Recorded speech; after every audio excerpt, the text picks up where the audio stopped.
Hello there, everybody. I'm Ross Pitt Shark Hunter. Joined with me today, as always, is my boy Wizzy Puff. That's me. He actually has a middle name. It's Francis. Wait, is Wizzy... Wizzy Francis Puff. Okay, but Wizzy Puff is usually spelled as one word. Yeah, but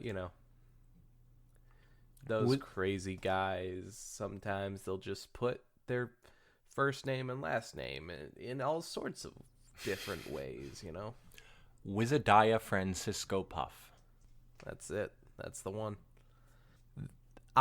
This is Ross and Wizzy's Fanfiction Power Hour. I am sick of Wizzy's shit, and so I am taking him on a magical journey through My Little Pony fanfiction. Today, we are returning to something that we should have returned to about 2 months back. The Celestia Code, which we don't know for certain if it's a sort of My Little Pony adaptation of the Da Vinci Code. My guess There's is that a bit of debate around that. It could be. Esau, if you would like to clear this up, please go ahead. It says in the description that it's not a crossover between it, but that could just mean that you don't have Tom Hanks' character in it, and you were inspired by it. I don't know. Yeah, I don't think it was crossed over at all. I just think that it was pretty obviously inspired by it, even if it was like absent-mindedly. We have neither read nor seen the Da Vinci Code, but Tom Hanks is in it, so both points for the movie.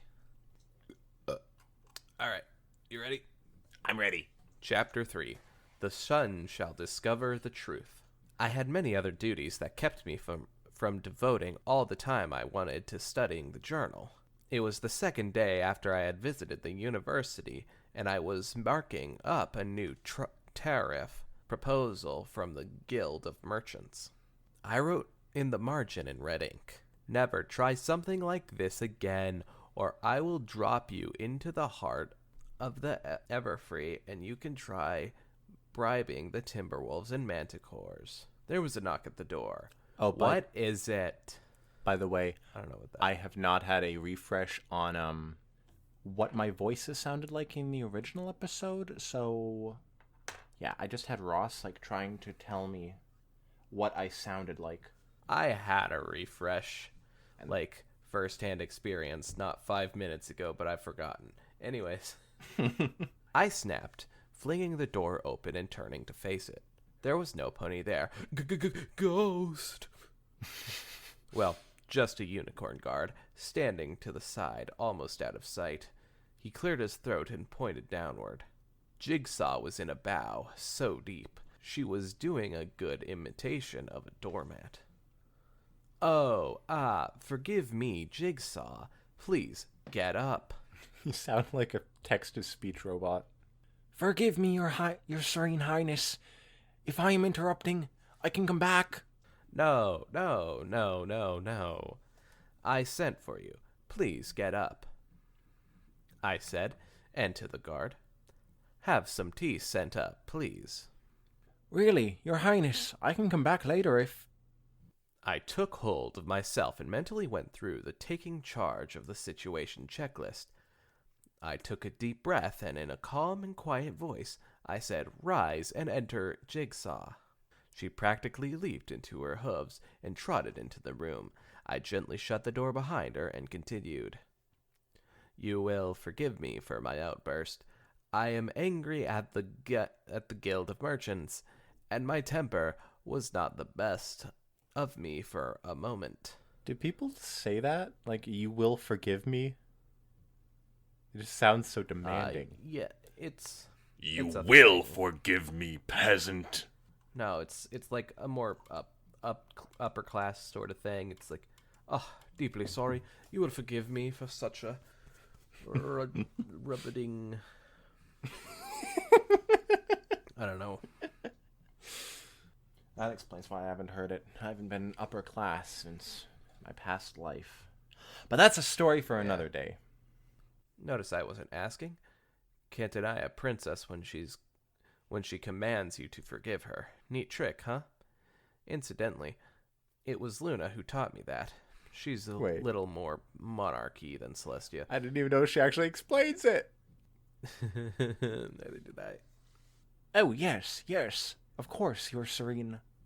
And you are not to address me as Your Serene Highness until we are in court. A single Your Highness will do when we first meet in public, and ma'am thereafter. Understood? Yes, ma'am. I sighed. Though I would very much prefer it if, when we are in private and working together, you would simply call me Twilight. She took a moment to compose herself. I understand, Twilight. Then her grip on her composure slipped a bit. Wait, we're working together? We're going to be working together? It's actually, working together. Whatever, man. I tried. Well, the way you said it sounds whack, dude. I nodded, trying not to let her sudden smile infect me. Yes, I've arranged the college for you to work part-time for me as an advisor on matters archaeological. Think of it as an internship of sorts. You'll be paid and also get credits for the work. It's about the map and the journal, isn't it? Isn't it? She was so excited, she did a little dance in place. I couldn't help but smile then. Yes, it is. Now, while I finish threatening the Guild of Merchants, why don't you take Volume 2 of the journal and start reading? When you get to the bookmark, stop. Don't look at anything past that point. It was an odd request, but she just nodded.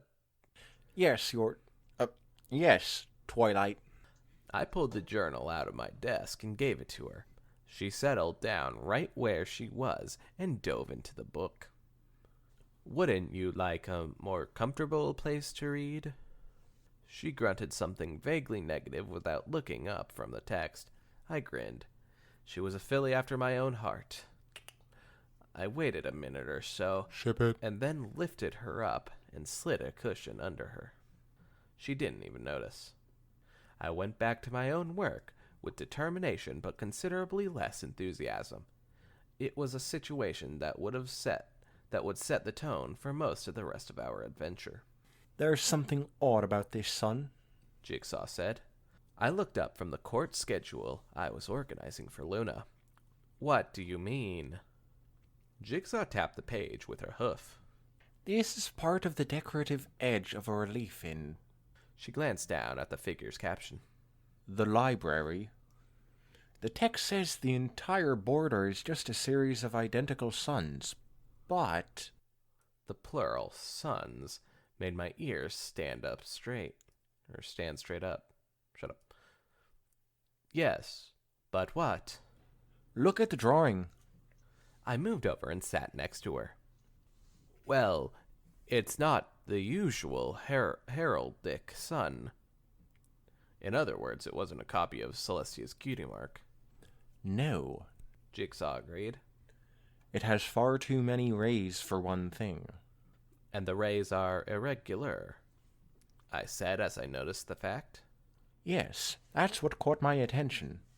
If this was a modern journal, I'd think that the artist had just been sloppy, but not... What is it? Look at the hatching on the rays. Some have it, some don't. I fetched my magnifying glass and hovered it over the image. I also grabbed my notebook and started recording our observations. They're not irregular, I breathed softly. The variations are on purpose. Oh, sweet stars, you're right, Twilight. Jigsaw's cheek pressed against mine as she stared avidly through the glass. 2 different lengths, 2 different textures, and yes, some rays have 3 bends, some have 4. That's 3 sets of binary differences. It's not mere decoration. We looked up at each other and simultaneously said, It's a code! It's a code. Oh, it's the Celestia code. Ooh, I'm so clever. Look who's a real detective. Oh, God, why did breathing in like that hurt me? Don't breathe in like that, kids. My brain went into overdrive, trying to correlate this new data with everything else I knew about the mystery. It was only a few seconds before I groaned and put a hoof over my face in embarrassment. Discover, I muttered. Discover. I'm sorry? Jigsaw peered at me in confusion. The archaic use of the word discover, meaning to purposefully uncover or reveal. There is another clue in the journal, another, carving that's labeled, "The sons shall discover the truth." I thought it was something to do with Celestia finding out secrets or something, but now it's obvious that the text was pointing to the information encoded in the border of the sons. The sons will reveal the truth would be more accurate. That's great! Jigsaw actually trembled with excitement. Is there a drawing of the whole border later in the book? The way you said whole. I didn't notice I was supposed to be talking, and I just tried to say it as quick as I saw it. She took hold of the volume with her magic, beginning to turn the pages, but I stopped her. She looked up at me questioningly. I'm sorry, Jigsaw. There's no image of the whole border. The artist didn't bother to copy down what she thought was just a decorative edge. Jigsaw's brow furrowed. Jeez. That's so unfair! With only this little sample, we'll never be able to break the code. And with the rest of it missing anyway. No, I interrupted thoughtfully. If it was hidden in plain sight, with a clue pointing at it, I doubt that the code will be that hard to break. I think it was meant to be found by certain ponies. It's probably based on one of the old ciphers that alchemists of Star Swirl's time used to send messages. I started scribbling in my notebook. 12 rays. 5 digits in binary would be necessary to encode all the Equish letters. Wait, do they speak Equish? Is that canon? I suppose. I've never heard it. But everybody agrees that the planet they're on is Equus. So, whatever. I guess it makes sense. That meant 3 sets of differences could encode 12 letters per sun. 12 sequential letters should be enough to confirm if I'd gotten the decoding system right, even if they wouldn't convey much information. Might as well start with the obvious, I said, and begun to write in my notebook. First cycle, first assumption, long ray equals 1, short ray equals 0, 0, 0, 0, 0, 0 equals A, 0, 0, 0, 0, 0, 0, 0, 0, 0, 1 equals B, 0, 0, 0, 1, 0 equals C, 0, 0, 0, 1, 1 equals D, and so on. Proud of you. It took me nearly 2 hours. Okay, Esau. I think what you meant to say was it took me 3 hours. Well, it took me nearly 2 hours. But I finally cracked it. At the end of several pages of gibberish, the 12 letters had finally resolved themselves into something intelligible. Lady Celestia. That is so cool. Jigsaw actually clopped her hooves together. Ew. I sat back and looked at the words with very mixed feelings. I tapped the notebook and said, "You know what this means?" She looked up at me in surprise. You can get something out of just those 2 short words? Twilight, you're amazing. I made a sour face. "No, you idiot." Ow! No, she didn't say that. I'm sorry. 'Twas just a jest. It isn't the words. It's my addiction to knowing all the answers, depending on the ordering of the elements. It could also be Celestia Lady, but I can't know for sure unless I have access to the rest of the sequence. It means I'm going to have to find out what the suns reveal. It means... Oh, please take me with you. Please, please, please. I know all about the Badlands. I mean, I've read all about them. I've been on 2 student digs and I've studied... I held up a hoof to stop her flood of words. Jigsaw looked up at me, her lower lip trembling in fear that I would dismiss her. But who else was I going to take? I didn't dare ask Spike or any of my friends. There was no way I liked them enough to do that. There was no way I was going to explain the situation to them. Well, in the Ring of Destiny, Daring Do has some help on her adventure. Oh, you son of a bitch. Hey. I know that reference. Hey. On her adventure. So I guess I could use a partner, too. Oh, thank you. Thank you, thank you. She actually leaped forward and hugged me. Then she suddenly stiffened and jumped back with a gasp. I thought she was going to profusely apologize for violating the corpus principessa, but she surprised me. Wait, you like Daring Do? Yes, I said, with an uncertain little grin. I had thought Jigsaw was a fan, too. She had chuckled whenever I'd used a catchphrase. Why would she do that if she wasn't a fan? Unless she hadn't read the books and thought I was just being clever.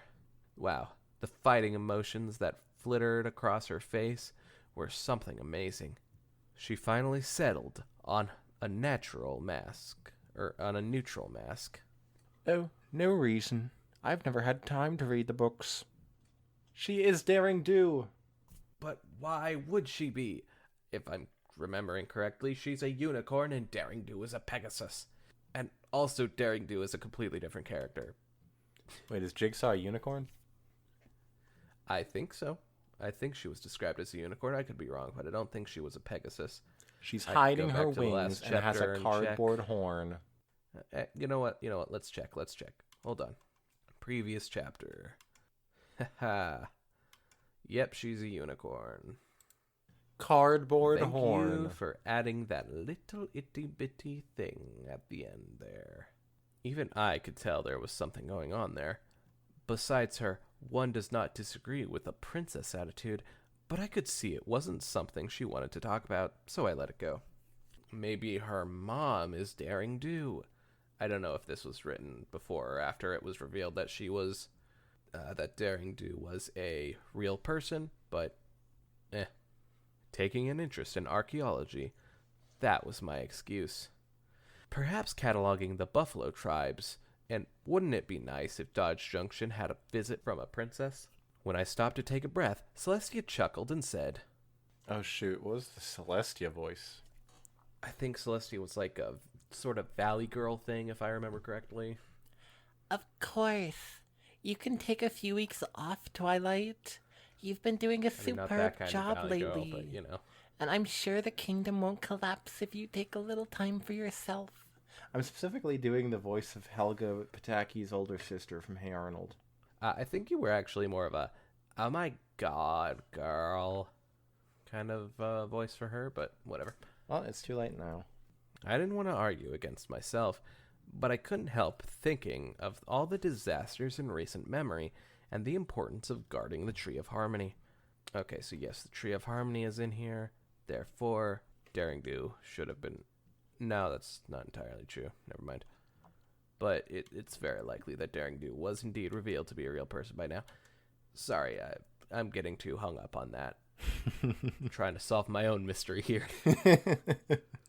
I suppose my expression gave me away. I'm not very good at hiding my feelings. Don't worry, Twilight. I think we're cowed all the forces likely to threaten us in the near future. Celestia paused and gave me a sidelong look. Even the Guild of Merchants are behaving themselves for a change. At Night Court, Luna was a bit more reluctant. And Luna... Luna was kind of like this. Everything goes so much smoother when you are here. Twilight Sparkle. Well, now you did that one perfectly, but you just butchered Celestia's. I prefer doing the other voice for Celestia. Okay. I mean, fine, but the gods are frowning upon you. Well, maybe they'd frown more if I changed. Again. Yep, maybe. When I handled the Boring bits and paperwork, you mean? Shadowquill is a perfectly capable secretary. She gave a dismissive toss of her head. She often makes me read things. As you say, it is my other duties I care for. Is there aught else on tonight's schedule? Only a petition from the mayor of Las Pegasus for your presence at their moon viewing festival next. Granted. Court is adjourned, Herald. I scrambled to gather and neaten up the paperwork as the pony below the dais stomped his forehoofs and announced to the otherwise empty throne room, "Night court is hereby at an end. Make way for her divine highness Luna, princess of the night, mistress of the moon, and regent of dreams." I cleared my throat. Also, make way for her serene highness, Twilight Sparkle, princess of friendship. Oh, wait, I thought... Never mind. Yeah. You know what? Fuck it. That canonically now that is Twilight saying that. So, shut your mouth, everyone. Luna is big on formality, and I wouldn't have wanted her to blame the Herald for forgetting me. That's all it was, really. Will you be taking a large retinue? Luna asked as we walked together toward her wing of the castle. No, just the one assistant. I see. Luna glanced back at me out of the corner of her eye. And what does he look like, this assistant? Luna. Why do you assume my assistant is a stallion? And what would it matter what he looked like? Ooh. Luna shook her head sadly. Twilight Sparkle, I despair of you. Would not a well-favored companion make the journey more enjoyable? Well, I decided to give Luna a dose of her own medicine. Jigsaw is a very pretty mare. She's quite fit, on an athletic scholarship, in fact. She takes good care of her coat and mane. Luna raised an eyebrow. Ah, you jest. Why can't Twilight be gay, huh? Luna is very old. And also maybe she really isn't gay. We don't know. We don't know her preferences, as we have mentioned in the previous chapters. Yeah, she's bibliosexual.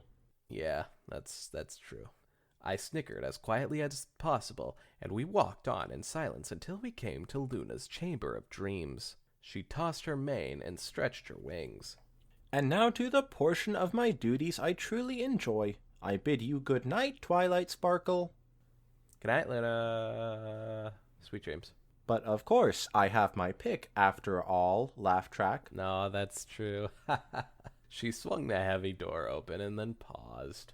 Twilight Sparkle? I turned back to her. Yes, Luna? If you were truly enamored of your assistant, or some other mare, there would be no shame in it. You would have my blessing, Sooth. Okay, so she's like, it's okay if you're gay, Twilight. I like it. Yeah. But I actually kind of like this idea that's in my head now of her being, like, super behind the times with stuff like that. Like, kind of racist. I'm just saying. That was so unexpected. It kind of choked me up. I cleared my throat and tried to make light of it. Well, look at you, all modern and liberal-minded, except for that Isooth bit, that is. Modern? Fie, 'tis a vile calumny. Calumny, but whatever. I don't care, man. No. She tried to hold her stern face, but broke out into a broad grin. Truly, though, I want you to know that I'm hoping for your happiness. However it comes to you, I will be glad. Oh man, she's all happy that she's a lesbian. Oh my god, calm down, you freaking horn dog. That's very sweet of you, Luna. If I ever get a special sun pony, you will be the first to know. I promise. But right now, what's going to make me happy is a little adventure. Whew. Alright, that was just the warm-up, everybody. Now it's time for a 4,000-word chapter. The length of another episode. Of many other episodes of ours. Go get ready, boys. The first part of our journey in the true wasteland began south of the end of the rail line in Dodge Junction. It was territory that was actually familiar to me. We crossed a steep, crumbling ridge of rock early one morning and caught a hot breeze from the plains below. Oh my goodness! Cried Jigsaw. What is that awful smell? The gate to the underworld, I told her. She looked back at me with a weird expression. You're not kidding, are you? No, not at all. I smiled. And if you think it's bad now, you wouldn't believe what it's like close up. Without magical protection, the fumes could knock you out. Really, I saw birds drop right out of the sky. Fortunately, we're not heading in that direction. So, Jigsaw hesitated and cleared her throat. when were you near the gates to the underworld? I chuckled. I actually had to go all the way down to the mouth of Tartarus to get Cerberus chained up again. It's kind of a funny story, and also kind of untrue now. Oh, she did have to go to Tartarus to get Cerberus chained up, but, and this is where the educational part of the podcast comes in, Tartarus is not the underworld in My Little Pony. It's just where they keep all these bad creatures and stuff like that. But at the time of this fanfic, they didn't know that. They just knew that Tartarus was a thing and that Cerberus guarded it. So wait, how do we know that it's not the underworld? Is there like a mention of another underworld? No, it's basically pretty much just in the same plane of existence, from what we can tell in the show. Oh, I get what you're saying. It does not seem like an underworld. I told her all about my little misadventure with the time spell, and she listened very attentively, but kept giving me these weird looks. Bitch. And you did this alone? She said once I had finished. Before your ascension, when you were just a unicorn like me? Yes, I replied. All of my friends were busy trying to disaster-proof the rest of the kingdom. I remember that. Jigsaw said thoughtfully. The Dane had us locking up the more interesting volumes in the library, and the theoretical magic department had to suspend all upper-level demonstrations and experiments for a week. I gave her a sheepish smile. All my fault, I'm afraid. She was quiet for a long while after that. I suppose she had been terribly inconvenienced by my little freakout, and now that she had some pony to blame it on, I was a little miffed. She was a little miffed. I didn't blame her. When we had gotten beyond the range of the stench of the underworld, or the wind had shifted in our favor, we stopped for lunch. Jigsaw was still a bit subdued, but at least she was talking to me again. I wish I was better at reading subtle body language. It seemed to me she was being shy? Embarrassed? That couldn't be right. I used a bit of magic to summon some fresh watercress sandwiches, which I knew she liked, as sort of an apology. She smiled at me and said, Thank you, Princess. Hey, I said, we're on an adventure here. No need for formalities. I know, She replied. but I can still call you Princess when I feel like it. When we're in bed. Ooh! Okay, hold on now. This is so flirtatious. I'm loving it. Why are you so interested in what they do in bed? Calm down. Because. Alright, just for that, I'm gonna have us read a bad fan fiction next time. Oh, you suck. You just hate the gays, I know. I hate you trying to figure out what they're doing in bed. You weirdo. They're fictional characters, get over it. Oh, now you say something like that. But when I say it, it's all, ew, gross. Ross. Yes, because you're gross. I apologize. She took a bite of her sandwich and made an appreciative, say it with me now. Tastes really good, Twilight. She swallowed and said. And right now, I feel like showing a little respect, okay? I shrugged. Sure. I was so confused, so I started in on my own meal. Sandwiches are simple and immediately understandable. Toward evening, we came across a few huts at the base of a towering rock spire. A number of wary burrows watched our approach. Once they had satisfied themselves that we were no threat, they welcomed us and offered us a place to stay for the night. They weren't really organized enough to have an official mayor, but there was one of their numbers named Oatman that most of them seemed to defer to. I invited him to share our supper with us, and he took us to a mesquite wood ramada overlooking an arroyo. So many words. This is what you get from real writers. Real prisses. He couldn't even spell the word it. There were several rugs spread out beneath a woven roof, and a low table where we could set out our food. Over the meal, I asked him if he could give us advice on how to proceed or possibly guide us for part of our journey. Oatman made the strangest faces when he was thinking hard. He studied my map carefully while he sucked air through his teeth. Yeah, don't want to go there, he said, tapping the paper with a hoof. Big old dragon lives up in a cave right about there. I'm afraid we have to, I told him. Where exactly is this dragon's cave? Is it hard to get to? He gave me a long look before he replied. Let me see if I understand ya, he said. You want to know where the dragon lives, yeah? Yes, that's right. And that's 'cause you want to make sure to avoid him, yeah? No. We want to talk with him.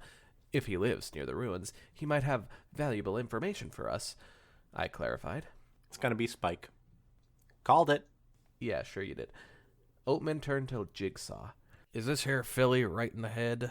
Dragons ain't much for talking. There's more inclined to roast and eat folk who come a knocking at their door. I'd hate to see such fine ladies as yourselves get all lit up.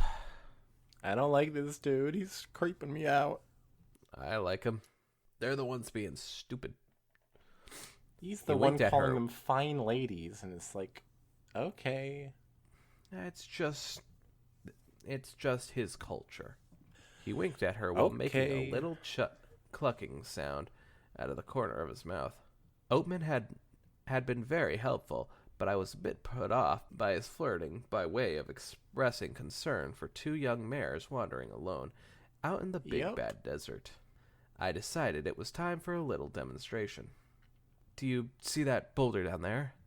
I pointed at a big chunk of sandstone in the area below us. Yeah? He looked at me skeptically. You ain't telling me a sweet little thing like you can lift that big old rock with your magic, are ya? Thing must weigh a couple 100 tons at least. At least he's not wondering what Twilight and Jigsaw do in bed. Hey, fictional characters. Uh-huh. Actually, I'd say it's a bit more weird that you're wondering what fictional characters are doing in bed. I never even said I was wondering what they did in bed. Stop straw-manning me. I'm gonna strawman you because you do it to me. I do it to you because I love you. I didn't even bother to look at the boulder as I lifted it, spun it around a few times, and put it back down. It was much better watching the expression on Oatman's face. Well, I'll be a mule's uncle. Come to think on it, I am a mule's uncle. Horses. Before he could imply how much he'd like to be a mule's daddy, I snapped my head around and hit the boulder with a full power blast of magic. I was cheating a little because I had noticed when I picked it up that the bottom was damp from where it had been buried in the sand of the arroyo. Shut up, that isn't an actual word. I aimed my blast right at the spot and got more bang for my bit when the resulting steaming from the resulting steam explosion. It took all my willpower to maintain my imitation of Celestia's serene, at all costs expression in the face of Oatman's utter shock and amazement. I raised a shield over the Ramanda to fend off the gravel and hoof-sized chunks of stone that began to rain down and said, "The dragon won't be a problem. Now, where is he exactly? Where exactly is he?" I mean, well, no, he would still probably be a problem. Twilight is being foolish right now, but whatever. Hey, she's dealt with dragons before. Remember Spike and Discord? Discord is not a dragon. He is a Draconequus. That is dragon And she raised light. Spike since he was in an egg. But in fact, she has dealt with dragons before. One time she had indeed, she and mostly Fluttershy had indeed talked a dragon into leaving certain cave because if he didn't, his sleep was going to kill all of Ponyville. But most other instances where they're bad dragons, they essentially just fucking dip. I was very disappointed when it became apparent that the dragon had decided to kill me. It was depressing to recall how seldom logic had worked when negotiating with various creatures during my journey. I had explained that we would only be in his territory for a brief while, that I needed just a bit of information about the old ruins to the south, and that I would provide the dragon with several superb emeralds for its cooperation. Both parties would benefit from the transaction. The dragon heard me out, smiled, and took in a deep breath preparatory to roasting me alive. God, I can't read today. I don't know why. Did you forget your glasses? No, I have my glasses right here. I heard that. I sighed and slammed the dragon's head against the roof of the cave with a burst of telekinetic magic. Blue fire and a howl of pain burst out of the dragon's serrated jaws and curled harmlessly around the stalactites. He snarled and swung a blow at me with a massive foreclaw. I shook my head sadly as my shield spell stopped the blow several body lengths away from where I stood. All right, if you don't want to be sensible, let me put it this way. I'm ashamed to admit that I had actually gotten a fair bit of pleasure out of the next few moments of bouncing the dragon around the inside of the cave like a pebble in a vigorously shaken jar. Princess of Friendship, Twilight. everybody. Princess of Friendship. It wasn't because I enjoyed causing harm, even to a pony-eating monster, but because it took a fair bit of precision to inflict us a suitable amount of violence without causing any lasting damage. I always love getting practice in practical applications of my magic. When the dragon regained consciousness, it found me laying on its snout, forelegs casually crossed, wings neatly folded, with a look of mild sympathy on my face. What a bitch. Now that I've explained things properly, do you think we can come to a peaceful agreement? Don't nod. I tried not to chuckle at the expressions that flashed across the dragon's face. It wasn't just because the cross-eyed puzzlement, doubt, and confusion were funny looking on a gigantic predator, but the twitches and ripples of muscle in the dragon's snout beneath me tickled a bit. Okay. The dragon said, softly as it could manage. But, do I still get to keep the emeralds? Of course. I levitated the gems out of my left saddlebag and set them down in front of me. The dragon's eyes crossed even further. I lifted a large scroll out of the other bag and unrolled it. I need to find a very old library. Now let me show you this map. Jigsaw peered over the boulder outside the cave where she had taken cover. Oh, finally, during my Jigsaw's back. discussion with the dragon, her eyes wide. That's not the worm. What? That's not the worm. Tongue. What a great reference. I know, I'm amazing. Holy stars, Twilight! You smacked him around like he was just a misbehaving puppy. What? I feigned shock. Jigsaw, I'll have you know that I would never mistreat a poor dog like that. That got a giggle out of her. Oh, God. But I wasn't Imagine joking. if she actually did. What about a postgrad? I hear your reviews can be pretty rough sometimes. That's different. I'm preparing them for the savage world of academia. Jigsaw chuckled. That's so kind of you. No wonder all the students call you best princess ever. I mean, that's a bit of a lie because Celestia is the best princess ever, but maybe she won't be for long. Let's continue with this Celestia hating story. And I almost fell for it, but of course they didn't. It was obvious, and not just because I had once overheard some magical theory majors calling me Nightmare Twilight either.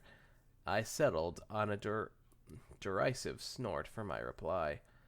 We followed the steep trail back down the edge of the mesa, away from the dragon's cave, until we reached a switchback that overlooked the broad Alivale fan to the south. The sun was getting low in the sky, casting long shadows across the desert. I lifted a spyglass out of my bags and scanned the horizon.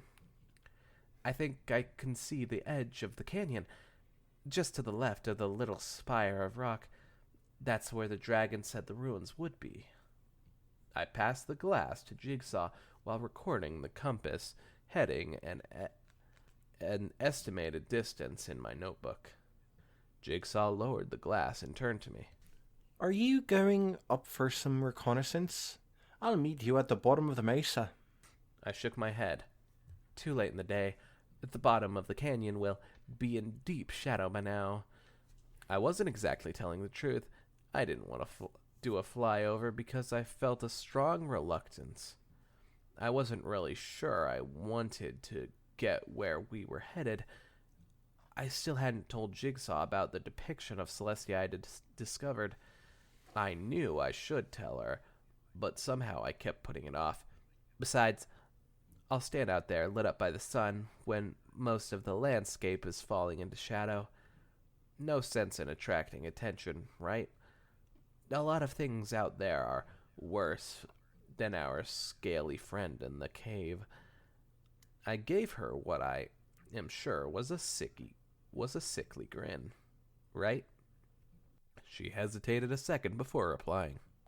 Righty-o, Twilight. That's not what she said, but it was funny, so I'll let it slide. Then she slowly turned away, and we resumed the descent. Big, brave, dragon-bashing princess. That's me, scared of a picture in a book. The next day was uneventful, and Jigsaw and I mostly passed the time. To her credit, some pictures in books could be really scary. You're right. And Jigsaw and I mostly passed the time with Canterlock gossip and archaeology stories. In the evening, we made camp on a little rise above a spring where willows and cottonwoods grew around a tiny pond of clear water. In the morning, Jigsaw took our canteens down to the oasis pool to fill them while I scanned the desert with my spyglass. The landscape was completely lifeless for miles around. That's the nice thing about a big empty desert, I told myself. It's really hard for things to sneak up on you, not unlike the Everfree, where there could be who knows what around every bend in the path.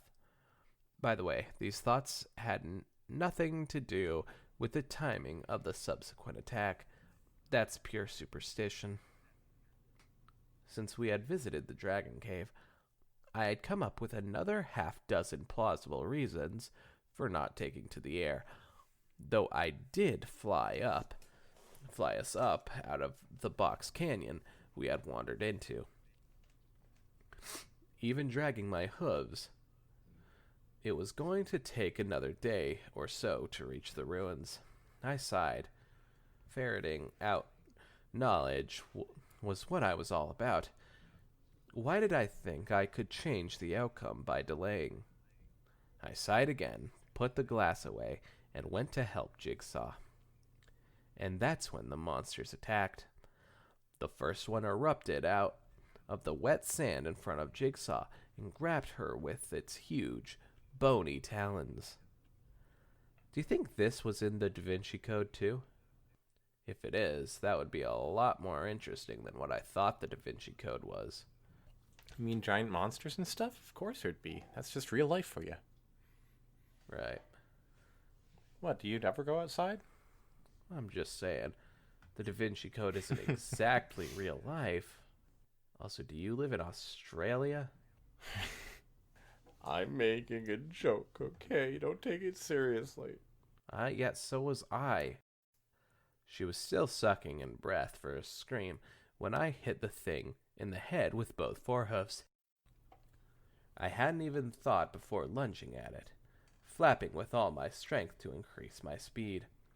Its head snapped back, giving me a way too close view of its shark-like maw, and it released Jigsaw, who fell to the sand with a heavy thump and a gasp.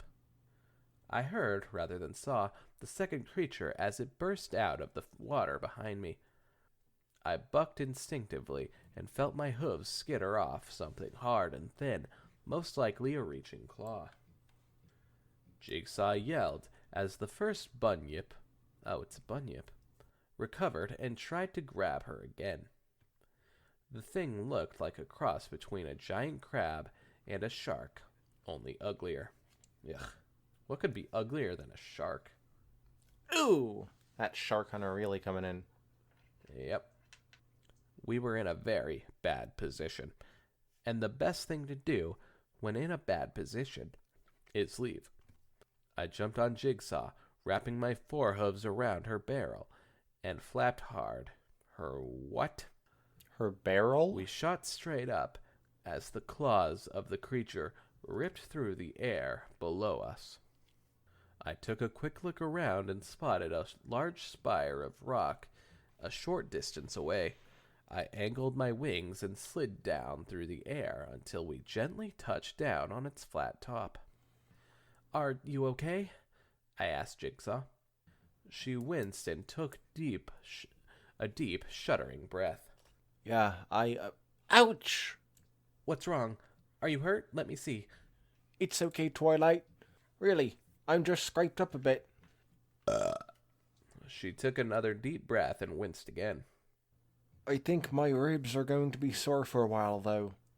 Holy stars, you're strong! I groaned and smacked myself in the forehead. I'd probably hurt her worse than the monster.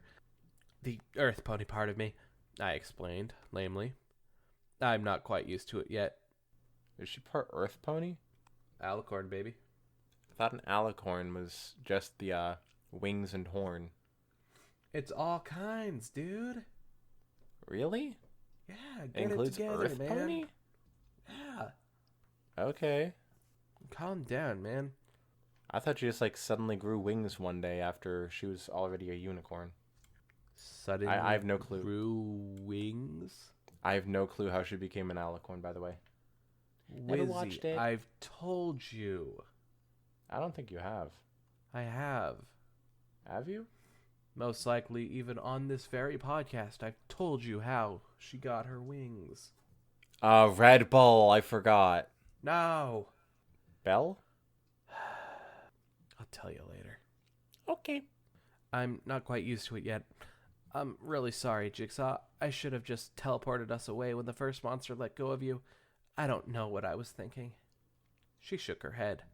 You got us out of there in one piece. I'm the one who messed up. I walked right into a perfect bunyip ambush spot. Things have been going so well up until now that I got careless. We should have stuck to small rocky waterholes. Yeah, I read the same books that you did. I should have realized it too. Yeah, but I'm the one who... Okay, now I'm pulling rank, Jigsaw. I'm the princess, and I say I'm the one who's to blame. She stood there for a second with her mouth open and then snapped it shut. Okay then. Good. I nodded. Rightio. Oh, come on, man. Right is so much funnier than rightio. I see right, and it's just the word right again, and I say rightio. She nodded. I'm glad that's settled. Oh, it isn't settled yet, princess. What? I'm keeping the expedition journal. She smirked at me.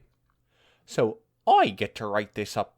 You're going to be a hero whether you like it or not. We stood there, glaring at each other for about a second, and then we began to laugh. We laughed until tears streamed down our faces. We laughed until we both collapsed. We laughed until we were eaten alive. The bunyips peered up at us from far below. They must have thought we were crazy. I rubbed some healing salve I had gotten from Zecora on Jigsaw's ribs when we Alright. made... What? Who's Zecora? Okay, Zecora is a zebra who lives in the Everfree Forest. Oh, it's the zebra dude. Girl. Whatever, there's multiple zebras, right? Nope. Really? Yeah, no, she's the only zebra in the show. There are multiple in the game. What game? The game, where you go into the forest and the zebras kill you or something. What are you talking... Are you talking about Story of the Blanks? I don't know, maybe. I forget the name of the game. You're the one who showed it to me. Not Story of the Blanks. The other one, the other creepy one, or at least one that got creepy. Yeah, that one. Oh, God. No, that's... Actually, yes, that was Zecora in there, but whatever. Zecora on Jigsaw's ribs when we made camp for the night after the bunyip attack. On a solid rock and far from the nearest waterhole. I expected her to protest, but she let me make a fuss over her without comment. In fact, she didn't say a word. Then, as I was laying out my bedroll across the fire from where she lay, she spoke up. Twilight? There was something in her tone of voice, a plaintiveness that surprised me. Yes, Jigsaw. Could I mean, would you mind if I waited for her to go on, but when she kept silent, I asked, "What is it?" She shook her head. Never mind. That made me even more concerned. I stood up and walked around the fire to her. She turned her head away and said, No, really, I'm fine. I reached out and lay a wingtip across her withers. She was trembling. Jigsaw. It's just a delayed reaction. I'm a grown mare. Yep, that's me. Princess Clueless Sparkle. I'd become so inured to horrific evil in the last few years that I hadn't even considered how Jigsaw might have felt about the bunyip attack. She'd probably never even been in mortal peril before in her life. I brought my bedroll around the fire and smoothed it out next to hers. Then I lay down next to her and wrapped my wing around her. She leaned against me, still shivering occasionally. I still have nightmares about the T-Rex thing sometimes. Aha, so this was definitely after Daring Do was revealed to be real. The mystery continues. I told her. Really? Really? I pressed my head against her neck, and oh my goodness. I told you. What? Shut up, Wizzy. And stroked her back with my wing as I whispered into her ear, "You know what? I hope these two don't get together just to make you mad." Ah, you can't accept when I'm right. But I've got a secret weapon to keep the bad guys away. Friends. Friends who will watch my back. Friends who will listen when I'm concerned. And friends who will just be there when I need them to be. I held her until she stopped shivering and breathing slowed to and deepened. And then I was able to sleep too. All day, I had been feeling like some pony was watching over me. Sorry, that's Episode title, I just had to do that. Like some pony was watching over us. I even flew a search spiral around the place we had chosen to stop for lunch. Cactus and coyotes, not much else. They're eating cactuses and coyotes? What the heck? Oh my god. Everything okay, Twilight? Asked Jigsaw as I landed. Well, I didn't see anything out of the ordinary, I replied, except that the canyon is very near now. We should get to the edge by nightfall. I frowned and dug the tip of my hoof into the sand. But I still can't seem to shake this feeling that there's something out there. We're almost to the ruins. It's probably just nerves. I grinned. Jigsaw was getting to know me pretty well. Probably, I agreed. So, She stood up and levitated the lunch things back into her pack. let me excuse myself for a moment, and then we should hoof it. Best thing for nervousness is to get over it. Is to get it over with. I had to agree with her. I took care of my own business. Oh, I see. P. And then we struck out on the final leg of our journey. The Daring Do books skip right over the long hours and hours of just putting one hoof after the other, one hoof in front of the other, which comprise the largest part of any adventure. It seems like a very sensible thing to do. The canyon was pretty impressive. It was deep and twisty and had lots of spires and rifts and side rifts. Very picturesque. On top of one very large isolated mesa in the loop of a very large meander of the canyon was the ruined city. It had been built out of local stone and looked almost as if it had grown out of the rock. It would be a short flight across the canyon to reach it. I could even teleport us both across with minimal effort. Jigsaw stood close by my side, saying nothing. She hadn't said much since lunch, content to just trot behind me. Well, I said, why don't we both get a good night's sleep and start fresh in the morning? She gave me a brilliant smile. That sounds nice. I made a fire and put the tea kettle on while Jigsaw laid out our bedrolls. I still had the weird feeling that had been plaguing me all day, so I swept the desert behind us with the best detection spell I knew. Nothing out of the ordinary. We ate our dinner, and only then I noticed that Jigsaw had set out our blankets right next to each other. Oh, Jigsaw. Hey!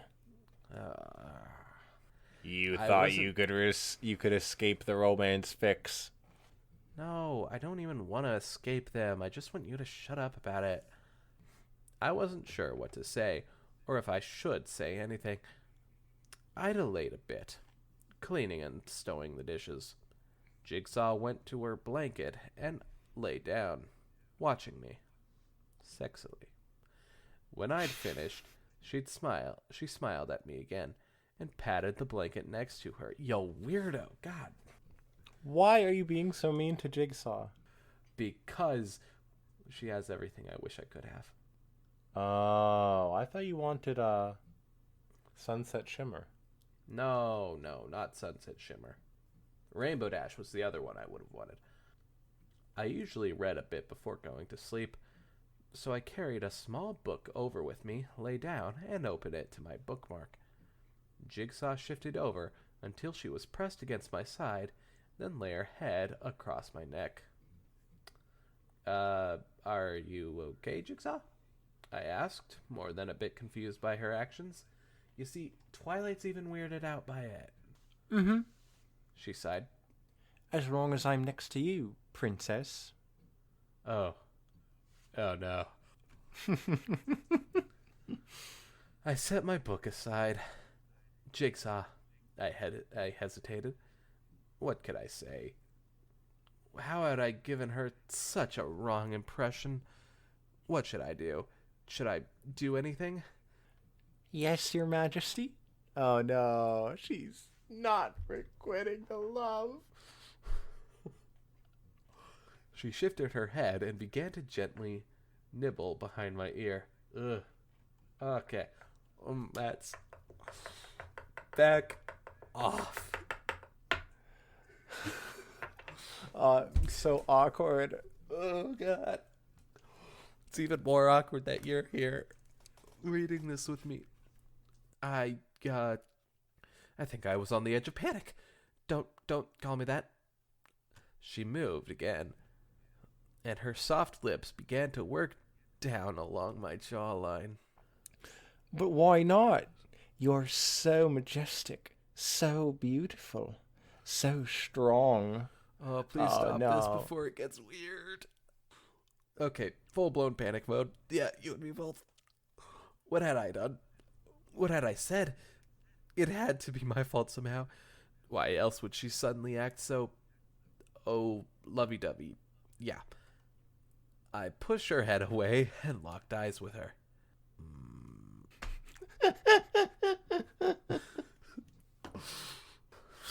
Gonna say it? Oh, there are sudden regrets in reading this. You know, I like being called mistress. Oh, I'm so gonna clip that. There was a split second of surprise, just a flash of uncertainty, and oh my god. And then a slow, seductive smile. Of course, mistress. How can I serve you? Just let me just quickly check the rating on this story. 1 second. Hold on. Teen. I think it's teen. Hold on. Yep. Yeah, it's rated T. Well, so far it fits teen. So far. And it better stay that way, damn it. We'll just see how far they get. All right, what did we last read? Oh, that's right. I grabbed all 4 of her hooves and hauled her up into the air in front of me. This relationship is going pretty fast. Oh, tell me this is like a dream or something. It's 50 Shades of Nay. Boo.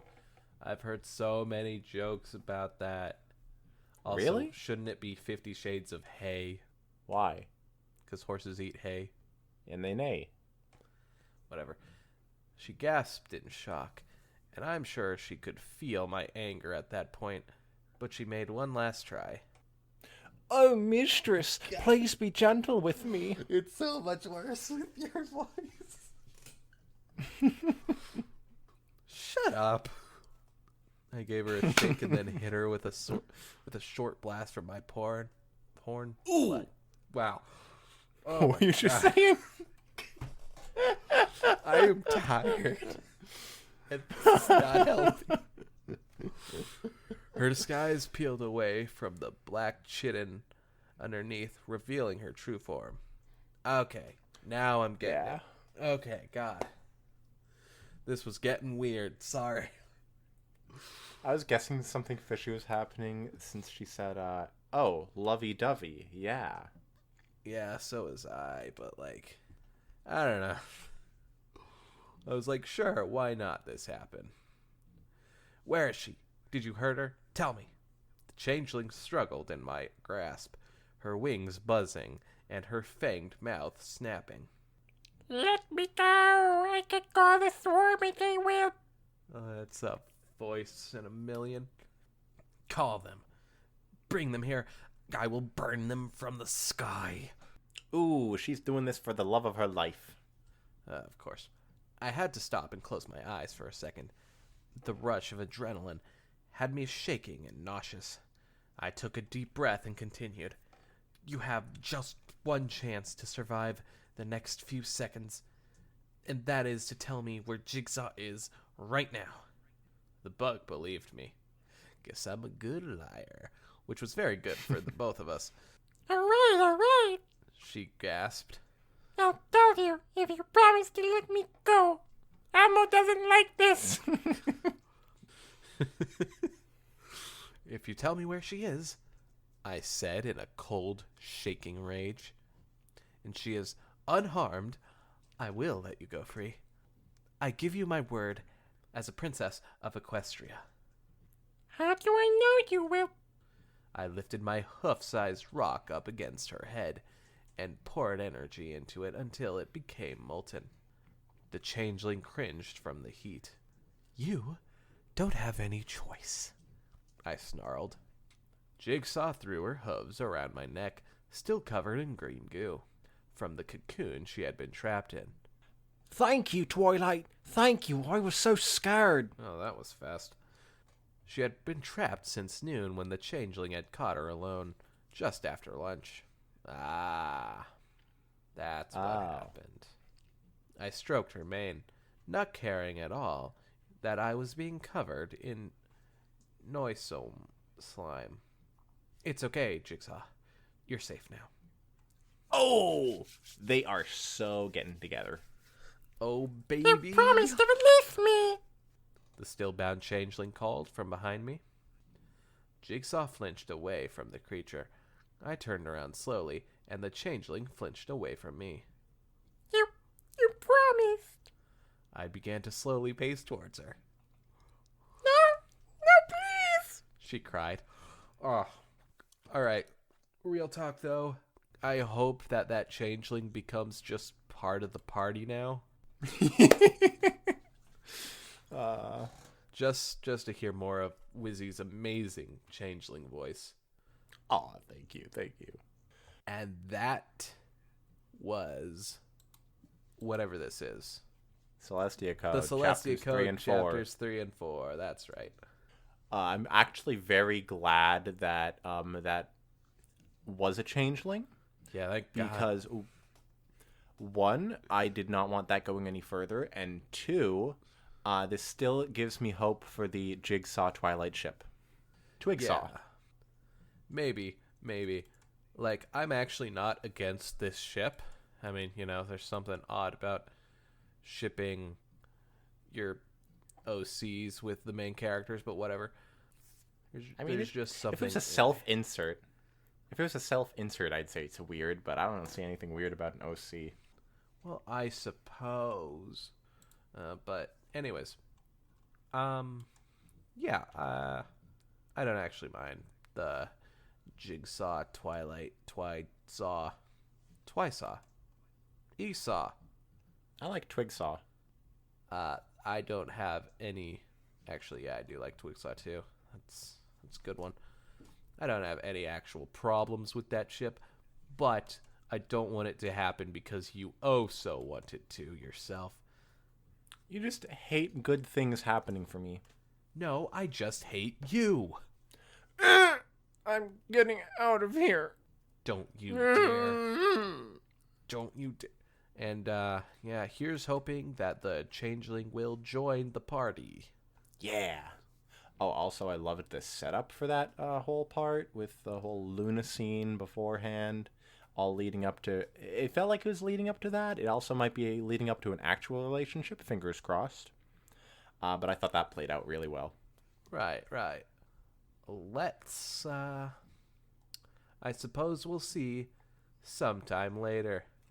By the way, I have doubts that the changeling will at all come back. Man. That's just something I don't expect to happen. But here's hoping. Goodbye, guys. Bye. Do.